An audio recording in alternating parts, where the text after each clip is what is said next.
Bonjour à tous, bonjour à toutes. Allez, on se retrouve pour une nouvelle vidéo dans la série des croyances limitantes en immobilier. Et aujourd'hui, je vais parler de l'immobilier n'est pas rentable compte tenu des impôts et taxes. Grosse croyance limitante qui fait qu'on ne passe pas à l'action. Donc, avant de parler de ce sujet, je vous invite à vous abonner à cette chaîne, à cliquer sur la clochette pour être averti des nouvelles vidéos. Il y en a une à deux par semaine. Et à commenter. Je vous offre sur la description le e-book sur la sous-location professionnelle pour comprendre et appliquer ce nouveau mode d'exploitation qui risque d'exploser en 2020 avec les nouvelles donnes et les prêts qui potentiellement pourraient être plus compliqués à obtenir.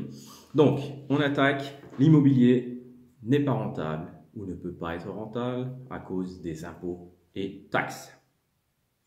S'il est clair que tout revenu génère des impôts, c'est difficile d'en échapper, ce n'est pas parce que l'on paie des impôts qu'on n'est pas rentable.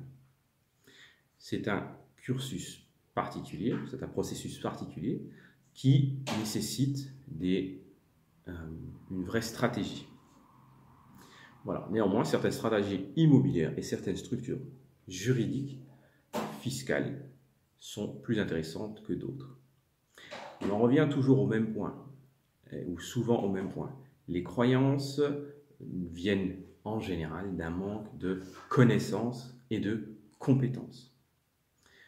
Souvent, les personnes se lancent en immobilier, ce qui est déjà une très bonne chose, mais ne pensent pas en amont à la fiscalité. Et donc, oui, à un moment, au début ou un peu plus tard, ils sont attaqués par les impôts et se retrouvent potentiellement obligés de revendre. Si par exemple vous optez pour la location en nu et que vous achetez en nom propre, eh bien, vous risquez fortement d'être imposé, d'être fortement imposé. Ça c'est certain, vous ne pourrez pas déduire de vos locatifs qu'une partie de vos charges, vous ne pourrez pas amortir votre bien, etc., etc., etc. On va payer des prélèvements sociaux, la CSG-RDS, on va être à 17,2%. Par contre, si vous achetez pour mettre en meublé, si vous mettez au LMNP ou loueur en meublé non professionnel, je vous invite dans mes vidéos à retrouver la vidéo que j'ai faite sur le LMNP et sur les SCI aussi à l'IS, qui est un autre point, vous pouvez limiter. Je connais de nombreuses personnes qui ont investi en nom propre au LMNP et qui ont eu une franchise, on va dire, ou qui n'ont pas eu d'impôt pendant 5, 7, 10 ans parce qu'ils ont amorti le bien. Donc le bien valait tant, on amortit les murs, le toit, le terrain d'une certaine manière. Donc sur plusieurs années, jusqu'à 30 ans, on a une somme qu'on retire de nos bénéfices annuels. On amortit le prêt pour ceux qui ont un prêt, les intérêts du prêt. On passe toutes les charges dessus. Et ce qui fait qu'on n'est pas imposé pendant un nombre d'années très important. Ça ne veut pas dire qu'on ne gagne pas d'argent. Vous allez peut-être faire un chiffre d'affaires de 10 000 € sur votre bien sur une année.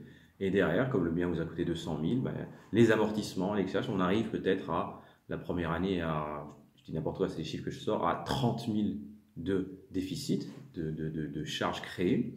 Et bien donc ces 10 000 vont s'enlever aux 30 000 et on reporte avec celles qui vont se rajouter, on reporte les 20 000 restants, vont se rajouter encore d'autres charges et on va diminuer. Comme ça, voilà, votre enveloppe, il va y avoir un petit plus et du moins au fil des années jusqu'à se consommer totalement.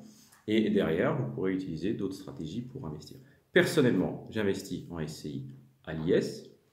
Je profite des mêmes abattements, des mêmes amortissements, des charges que je passe, etc., etc. Et puis à terme, ma stratégie étant plus globale et passant par une holding pour réinvestir sans passer par la banque, je serai taxé à hauteur de 15%, ce qui est totalement raisonnable. Je ne parle pas des impôts personnels, je parle vraiment des impôts sur le bien et donc pour le coup là sur la société, vu que c'est une SCI. Donc l'immobilier n'est pas rentable car on est assommé par les impôts. C'est encore une fois totalement faux, sauf si vous n'utilisez pas les bonnes stratégies. Si vous achetez le premier bien venu à n'importe quel prix, sans négocier, sans mettre de travaux, vous l'achetez en nu, vous le louez en nu, vous l'achetez en nom propre, ça va être très compliqué pour vous, c'est une évidence. Si vous prenez le temps d'analyser les projets, de vous poser les bonnes questions, vous réussirez largement à gagner de l'argent et à être non imposable pendant un bon nombre d'années et peu imposable au-delà. Ciao!